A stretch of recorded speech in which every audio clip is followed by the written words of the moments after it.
There's a secret in life I want to share with you, and that is get the joy of the Lord. Receive the joy of the Lord and learn to have a good time wherever you are.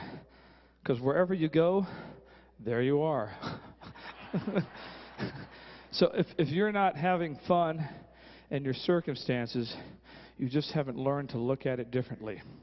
I have a 5-year-old and an 8-year-old, and I love playing the drums with a passion. It's something that God put in me to do. But nothing has given me greater joy in the whole world than to be a father. That is my greatest thrill on planet Earth, and I love it. And just in a small way, God gives us a piece of himself because he must love being a father as much as I do, or even more, because he created the whole concept of family.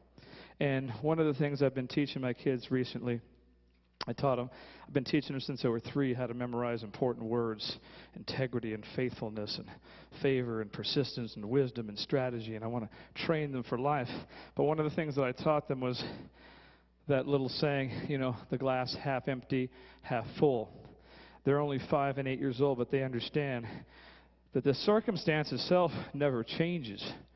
It's just how you decide to view it and how you decide to look at that situation. So even in the midst of trials, which I've been through many, and tribulations and pain, there's always a way in which if you give your heart to God and trust God through that circumstance, there's always a way in which you can get that joy and you can go through life. You don't have to go through life miserable. It really is, there really is peace with giving your heart to God through unpeaceful circumstances, but it's an act of will. And just like I've loved my children since the day where they were born, and I have poured immense love out into them, I could never make them love me back. Because if they didn't love me back freely, it wouldn't be love. And so that's where I think it must be hard being God. Because you give people things, you teach them things, you show them things, but in the end you cannot manipulate them. You cannot make that choice for them, because then they wouldn't be free. And love can only reach its highest form of expression through the advent and the concept of free will. So we have to choose things.